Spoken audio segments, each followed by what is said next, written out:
Hello, you are now entering the infinite void. Hang on tight. We cannot save you now.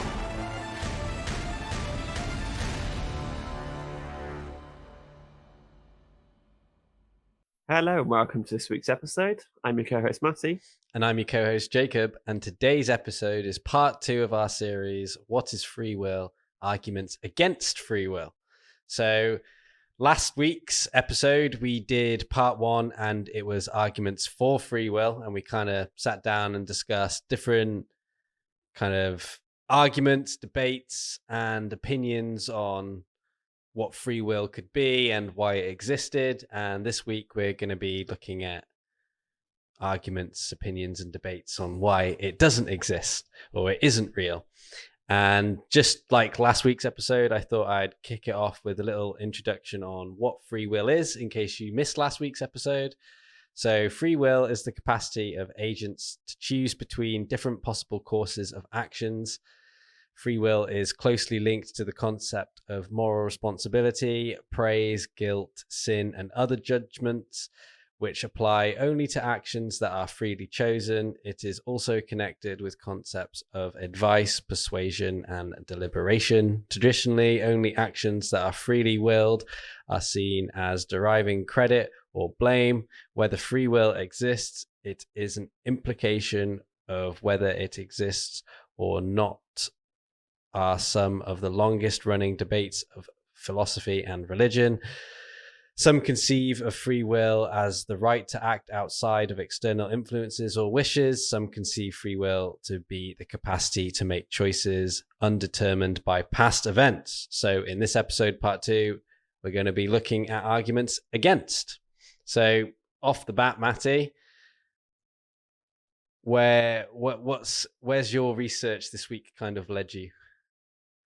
So I sort of came at it from like a physics point of view. Obviously, that's my background, and even in last week's episode, we discussed sort of like the quantum stuff, didn't we? So we're going to get into sort of the specifics of it, but ultimately, the biggest arguments against, I think, are the fact that all of the models we know about the universe, whether that's quantum or you've got here determinism or sort of chaos, which is something else I'll come on to later, they all sort of seem to imply that free will doesn't exist because things are either determined or random or out of our control.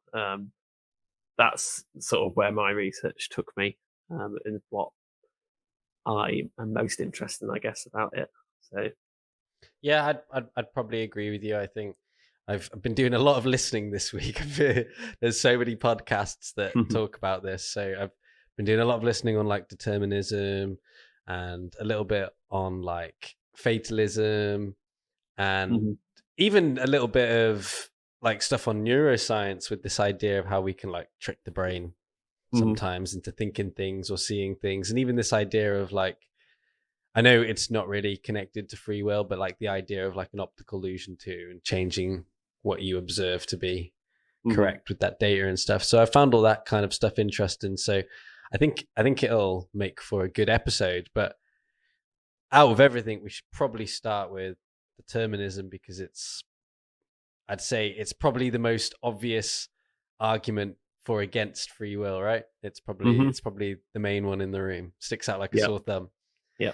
So for anyone that doesn't know what determinism is, essentially it's basically just like everything has a cause and effect, right?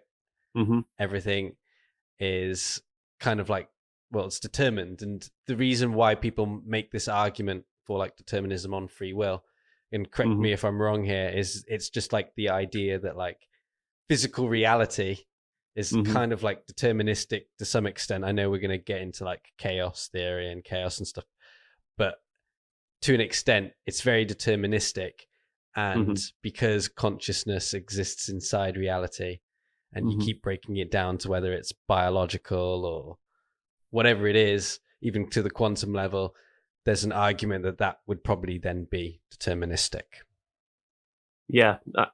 Basically, it's this idea that we live in a physical universe, and that universe is governed by physical rules, and whether those physical rules are, if you just break it down to its absolute core, we are made of atoms that do stuff, and when we make a decision and when we have a thought, that is a physical thing happening. And, whether you want to think of it as like, neurotransmitters moving through your body, or literally electrons being fired by your brain, whatever it is, it's a physical thing. And you can say, okay, well, we can use very simple physical laws, laws of gravity and laws of electromagnetism, equations that you can write down and say, well, those things are just doing what the equations say. Or, you could look at it in a quantum way and say, which isn't sort of quite deterministic, but I think sort of applies in the same way, that, there is some physics that's governing this. And although quantum by its nature isn't deterministic, it's random and probabilistic, there's still things that can happen and things that can't happen. When you talk about your electron having a wave function, your electron is not suddenly going to pop out or do something that is outside the realm of that wave function.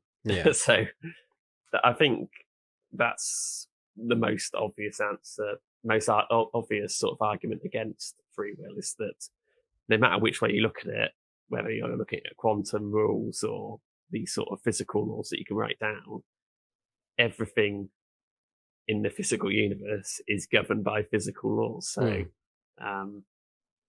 this idea that we could influence it, or that we could do something other than what is governed by those laws, just doesn't seem physically possible. So see, for me, this is an interesting one, because as like a thought experiment, I'm sitting here and I'm thinking like, I vibe with that idea. I vibe with like determinism, especially for like the universe as a whole, right? Everything has like, it's like one giant string of dominoes all knocking into each other and going on forever, right? I can get behind that. And it's kind of like the same, like say if we were going to apply this to like a beach now, right? And I'm sorry, I'm using a beach. That's just where I live at the moment. So like if you were to like look down at all the sand on the beach, you'd be like, yeah, that's deterministic. When the wind blows, it blows on other bits of sand and it falls into place, blah-de-da-de-da. But you wouldn't be like zooming in again and like taking into consideration all of like the microbes and stuff and what are they doing and how that affects the situation. And I also kind of vibe with the idea of like the butterfly effect and everything, and the whole chaos theory stuff that we spoke about, I think in episode 3 of the podcast altogether. So I really do like vibe with all of that, and I'm on board with it. The only things that I don't like about determinism, when it starts getting a little bit heady, is just this idea of that if you like break it down and would like trying to just go for like what it basically means, does that also mean that essentially everything you're ever going to do is already kind of determined? Yeah, I think that's the problem. Well, I think determined is perhaps the wrong word. Determined here. It's perhaps the wrong word to use because of the quantum stuff. You know, a lot of. Well, I mean, you could take the view of everything is made of atoms, and atoms are governed by quantum mechanics. So everything is quantum. It's just that the stuff that we observe, it's all washed out because it's so big. But so maybe determined isn't the right word, because there is this sort of probabilistic randomness to it. But it's this idea that we're not doing anything. It's just the universe playing out, and the universe is set in motion doing a thing. And, you know, the same with chaos. It mightn't be possible to, if you could look into the future, you could say, oh, so say you, for example, it mightn't be the case. If I could see into the future, I would go, oh, tomorrow you're going to do this, and next year you're going to do that, and in 10 years' time on this day you're going to do this. You know, it mightn't be that I can definitely say what you'll be doing. You know, your life is completely determined, but the universe is still just going to do its thing. And although it mightn't be determined what you're going to do, are you actually really controlling it, or is it just doing what it wants to? And you quickly get into this thing of consciousness, and I think, sort of go off on a tangent, that is ultimately the question here of, if you look at anything, let's compare, very simple things, a very simple biological organism, something that is, you would just about say is living. A worm. Maybe even smaller worm, like an amoeba, literally Okay. something, okay, which I think very few people would say is conscious. Like, you would struggle to say that a bacteria is conscious, I think. Yes, but you could say that it's determined to stay alive. Yes. It has an essence of living in it. Has some life to it. It's fighting death. But this, I think, is the question: is like, is living something that is outside of this physics? Because with the very simple bacteria stuff, a bacteria essentially just responds to its environment based on what it can sense. So, if it's too hot, it does something. If its pH level is too high, it does a chemical reaction to try and lower it. It just does stuff to try and stay alive. None of that stuff is really choice. It's just carrying out chemical functions that it can based on its constituent parts. There's no way that a bacteria, could. Okay, it's running low on energy. It needs energy. The bacteria will naturally move, using some sensory organ, will move towards a source of food. So that's what bacteria does. There's no way that bacteria could choose to choose what it wanted to eat in any way other than, this food source over here has more energy, or this food source over here has higher sugar content. Yeah. It has no choice over what it wants to eat. It just does it. And then if you start at that sort of microscopic level and then build up, all sort of living things just do that on a bigger scale, until you get to the point of, at the far end of that spectrum, humans, where, well, we can sort of choose what we want to do, but is that just this biological stuff ticking away in the background and the universe doing what's to do? Or is there something else, some consciousness that is allowing us a choice? And I think that's sort of what the question is here. It's not a free will, I think, sort of masks it in a question of like, does consciousness exist? I think that's what it comes down to. And with no sort of evidence for that, I sort of have to say no. Yeah, which is completely fair. Mm-hmm. Completely fair. You've got the other kind of thing that falls on determinism is compatibilism. I can't even say that word. Compatibilism. Mm-hmm. And this is where, like, forgive me, apologies if I'm wrong here, but isn't it kind of like the idea that it's just free will existing in a deterministic universe? Yeah, so compatibilism is this idea that free will is compatible with a deterministic universe. So we're coming at an approach of, and I think most people will come at an approach of, the universe is deterministic, free will can't exist because the two aren't compatible. Whereas these people who believe in compatibilism believe that free will can exist in a deterministic universe. And just by saying the universe is deterministic doesn't necessarily mean that free will doesn't exist. That's point of it. Yeah, which is interesting, I guess. But for me, it's an interesting one, just the whole like free will argument as a whole. Like, I've been thinking about this a lot the last month. I don't know if you could tell, but for me, it's just like one of those questions which obviously people have been thinking about since we've had the ability to probably think.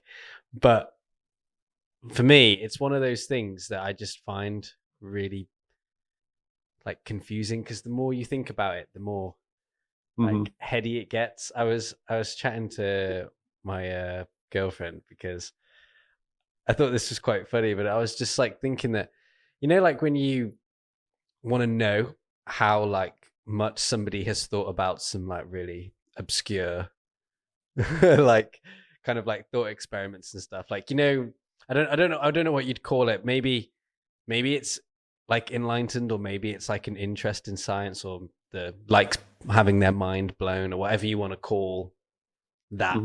But I feel like a really good way to gauge on whether or not someone is interested in like thought experiments and stuff is just asking them what they think free will is. Because I feel like the average person that maybe hasn't thought about it, or has never really done any research or anything, would probably just jump to the conclusion, like most people, that it exists because they're them and they've made all their decisions, and that's just the kind of way it is. But I feel like anybody that turns around, that even takes more than a couple of seconds to reply or goes, or anything, you just know they've looked into this for a while, because it is a proper black hole, isn't it? There are so many like different arguments over the ages and different opinions, and some really good like ideas and explanations for it all too. Yeah. But oh, God. Yeah, the compatibilism one is one that I sort of really struggle to understand. I don't. Yeah. I have sort of read about it and sort of looked into it a bit, and as far as I can stand, the argument is like, we say it can be compatible, so maybe it can be. Yeah. But I think this. They have like a moral thing as well, don't they? There's a moral argument that free will's been like misidentified, and it's actually just a moral responsibility. And it's just this idea that everything might be deterministic, but we as humans and certain other lives have a moral responsibility that we can kind of tap into when we know that we're doing something wrong, which is interesting in itself.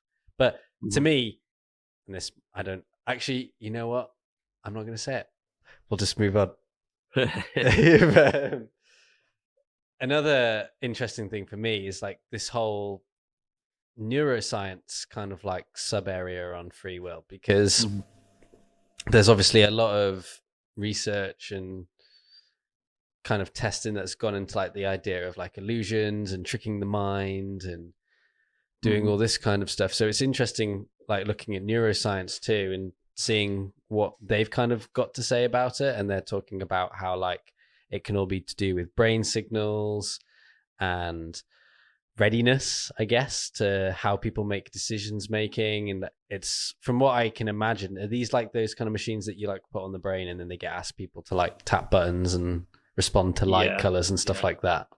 Things like ECGs and MEGs, those sort of brain scanning stuff. Yeah, and what they're trying to do is get you to trick your brain into like predicting where the next one will appear and stuff based off patterns and stuff like that, which often does happen, which is quite an interesting argument then for itself too, because it means that like basic patterns and basic data can change the way, can like take you into autopilot mode. Do you know what I mean? Like your subconscious and your brain will just do what it thinks it's supposed to do in that moment, even though you think you're at the wheel. Yeah. This is interesting. I'm sort of glad you brought it up, because a lot of, I think, free will arguments and what we've discussed so far is very much of this is sort of determinism, sort of free will can't exist because, or free will can or can't exist because like that's what the universe allows. The neuroscience stuff is interesting because it's sort of saying, well, even if you put aside the stuff about whether free will can or can't exist, let's just suppose it can. Even if it could, we're so sort of susceptible to stuff from external factors, being tricked by people and things and our environment, that maybe doesn't even matter anyway, because we're not really making a lot of our choices freely anyway. So Yeah.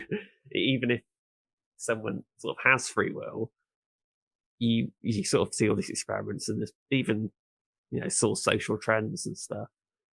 A lot of people's decision making is not free. They're sort of being influenced, and often they're, whether that's sort of being forced to do something, or whether they are being manipulated, or the sort of suggestion. Even if free will could exist, the neuroscience argument is that, wow, you're not really making decisions anyway, like the way you think you are. So yeah, it's quite interesting. It is interesting. I like it because it takes it a little bit more on face value and starts looking Mhm. at just like things that do affect people on the day to day. And you made a good point there, even about like social media and stuff like that. Because even like social media, you're constantly viewing things that somebody has decided that you're going to view. Yeah, I think that I always think back to like being a kid, and like this happened maybe a handful of times when I was like primary school age kid.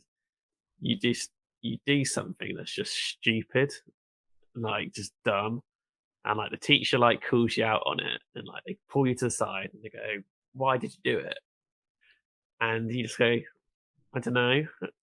Like, and they go, "Well, you must know why you did it." And like, you never do know, do you? Yeah. Like, has that happened to you? Like, Yeah. you're just stood there in front of the teacher and they're like questioning you, like why you've done something. Yeah.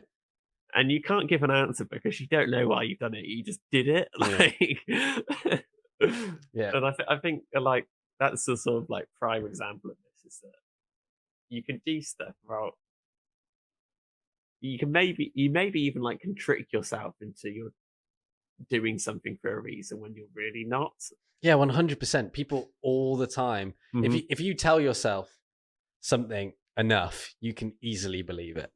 Mhm. Like, Yeah. 100%. And I think it's Russell Brand that mentioned this too. It's a little bit off, but it kind of ties into this too. Is he talks about this idea of like a group of boys, right? And it's this idea, and it's pretty brutal. So, warnings to anyone that might get upset by this kind of stuff, but it's kind of like this idea that like if you were walking home by yourself and you saw a small animal, you'd probably do nothing to it, right? Mhm. But if you were in a group of like 20 boys and you were all in like that boyish mentality, the chances of that little animal getting hurt actually goes up quite a lot. Mhm. And whether it's like, I don't know, like a frog or something, like it's the idea of pack mentality almost, where like everybody gets a little bit more savage and a little bit more crazy and wants to push the edge and try and push the boundaries and everything a little bit to see kind of where it all goes. And even that is a great example of like this idea of free will and like moral responsibility, because it's like we said in last week's episode, like we live in a world where our like court systems and everything are all based around like free will. But it's weird that like the more you look into it and the more that science looks into it, it kind of says that maybe it doesn't exist. Yeah. It's weird, isn't it? Yeah, it is. It's like, did we decide to make this podcast, or was this podcast always going to be created by the universe just carrying on? Yeah, the court stuff's interesting because there are quite a lot of cases where you sort of read about the court decision. It's like, it often is like groups of people doing something, and it's like, did this person even know what they were doing? Like, or did they just go along with it? And Yeah. did they go along with it because they were scared, or because they just wanted to be part of something? Or that happens quite a lot. And again, it's another argument sort of against free will, is that even if you physically like have control of what you are doing, very often you don't, because of what's going on around you. So. Yeah. And then you've got like all the other kind of stuff that happens with humans too. Do you know what I mean? Like addiction and all that kind of stuff, where like even if you speak to people that are like addicted, you can very much tell that they're like a prisoner in their own mind almost. Hmm. So it's just interesting, isn't it, how everything's like kind of like multi-layered. And Yeah. this is like a great little segue into the next bit, which is Hmm. fatalism. Yeah. And it's kind of this like next idea of like, so why bother if we don't have free will? What's the kind of point in everything? And that's fatalism. Hmm. And it's basically another argument against the existence of free will. And it's kind of the idea that it's kind of the idea that everything's just going to happen, Hmm. and Yep. that's the fate, and you're just in along for the ride. Or Yeah. am I off a little bit with that? I think there's a lot of different ways you can be sort of. I think there's a whether this is what fatalism is or not. I read it in two ways. Is that you can be very pessimistic or optimistic about it, and you've got in your notes about this sort of interview where like you're sat in a job interview, and you could take the pessimistic view of like, what is the point of even doing this? Like, why am I even bothering with this interview? Because it will go one way or the other, no matter what. Like, no matter whatever happens in this interview, which is meant to happen because of determinism. That's the sort of pessimistic view. The optimistic view is that you could sort of look at it as like, oh well, whatever is meant to happen is meant to happen. So I might as well sort of try for the best scenario. You know, I might as well try an interview and like if I steer my it, timeline. Yeah, if I get it, it's not even about steering your timeline. It's just that like if I get it, well, great. I was always meant to get it, and by trying hard, maybe that helped me get it. If you don't get it, it's like, well, okay, you know what, it was meant to be. I tried my best. It was just meant to be this way. Like, so I think you can sort of read into it in two ways, and I sort of try to be a bit optimistic about stuff, but um, I do think with the determinism stuff, there is a tendency that you can be like, oh, what's the point in anything? But like, I like to look at it as like, well, if things are going to go one way anyway, you might as well think you're doing the good thing while you do it. Yeah, 100%. And like, even if you don't have any control over any of it all, like, it's much more fun to pretend that you do. Yeah, I really like this line that you've got here on the last page of notes. The actual future will forever be outside our knowledge, so we must act as if we have full control over which direction it goes into. I think that's like perfect, like summary of life is that we can never really know this stuff, and we will never know what the future will hold, sort of entirely. So we might as well try and believe that we can do something good in the meantime. Yeah, I think that's a very positive approach to have on the whole topic. Yeah. So I think finally it would be pretty cool to kind of finish up with a little bit of chaos, a little bit of chaos theory, since it's been such a long time since we've kind of touched on it, and I know it's something I love. You love? Yeah. So chaos, I guess I'll do just a quick recap of what it is, and it'll tie into this. Chaos is this idea is that things can be completely deterministic. This is not randomness. This is not sort of quantum probabilistic stuff. Like, this is deterministic stuff. Things can be deterministic, but just through the nature of their complexity, you can never know what's going to happen. And the way it was discovered, and a good example of this is this guy, Edward Lorenz was he was doing weather models, and he basically had a piece of code which took in some parameters and then tried to predict the weather going forwards. Again, piece of code, it's completely deterministic. The code will just do what it's meant to do. And something happened, and he said, oh, I need to rerun a bit of it. So he took some of the data that was produced like halfway through the run and put that back in as a new input to like reproduce the second half of the run, sort of thing. Yeah. And he ran it, and the results sort of quickly diverged. So we had like one full set, and then when he reran the second half of it using these new inputs that are taken from the first set, they sort of start off similar, but then they sort of start to diverge, and after like a couple of days, they're like completely different.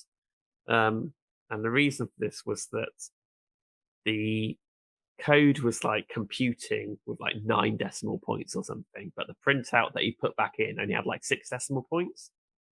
And like this is what chaos is about, is that these very small changes, so like at the 6 decimal points, can massively impact the output of stuff. And it's just like butterfly effect, is that small changes can have massive consequences. And sort of in a context of free will, it's just another sort of idea of, if, you know, even if you have, let's just suppose you had free will, a choice you make now, you know, oh, I'm going to, let's go for like a big life thing, like, oh, I'm going to try for this job interview. A small choice you make now, like, even if you do have free will and making that choice, like, you just don't know where it's going to go. Yeah, you like drastically change the deterministic future that you once had, kind of thing. Yeah. So, you know, by choosing to go for a job interview, you have no idea how, you know, you can be pretty certain that, you know, the short term, oh, if I go for a job interview tomorrow, I'm going to have to write a CV. And then next week, I'm going to have to go to an interview. And then in a month's time, I might get offered a job. And in 3 months' time, I might start a new job. But then sort of in 6 months' time and a year's time or 10 years' time, you don't have any control over like what's actually happening. You're just sort of making little changes as you go along. You don't actually have control over your life in any way. That's sort of how I read chaos, and I think it's just another sort of example of, suppose free will did exist, what does it even mean, and does it even make any difference at all? Yeah, no, I can get with that. That makes sense to me. And I think when you start talking about stuff like that, it also kind of opens up the probability of free will existing. Like, well, it makes it even lower, doesn't it? Because it starts, like, free will just seems to overcomplicate everything else that we seem to have an okay idea on so far on how it works. Which is interesting in itself. It means one of them's broken. Yeah. You know, maybe it is a lot more complex, but like, there's 2 possibilities here. Either there's no free will and the universe just goes ahead and does what it wants, or free will exists and you have billions, if not more, like free agents affecting everything. Like, and messing stuff up. It'd be causing serious problems for everything. That wouldn't be good. But I think that pretty much kind of sums up this week's episode for our arguments against free will. So if you're watching this on YouTube and you've enjoyed it, make sure to hit that like button, because it helps us get discovered by new viewers. And if there's anything that we missed for arguments against free will, let us know down in the comment section below. I always like to read these over the weekend, so if anyone does drop a comment, know that I will definitely check it out. And if you want to follow us on social media, it's at Infinite Void Pod on both Instagram and Twitter. And you can follow our other little like side news project called This Week on Planet Earth, which is at Twope News on just Instagram. And on YouTube, you can follow me at Jacob E. Carson on both Instagram and Twitter. And you can follow Matty at the Matty JMP. And yeah, guys, have a very Merry Christmas, as this will be dropping the day before Christmas, on Christmas Eve. And we will catch you next episode for either part 3 of our free will series, which will be final thoughts and opinions, or it will be our 2021 year in review. It completely depends on where me and Matty find time over Christmas. So yeah, we will catch you next episode, and thanks for tuning in. Hey everyone, we wanted to take a moment to tell you about our brand new Patreon page. Yeah, so we've devised a load of new goodies that are neatly packaged across 3 different tiers for you. Tiers start at £3 and go all the way up to £10 a month. Just to say, the Patreon is in no way an obligation, and we're going to continue making the podcast as it is, freely available across all the platforms. But if you'd like to support us and show your support, you can now. So yeah, head over to patreon.com/Infinite Void Pod for more information.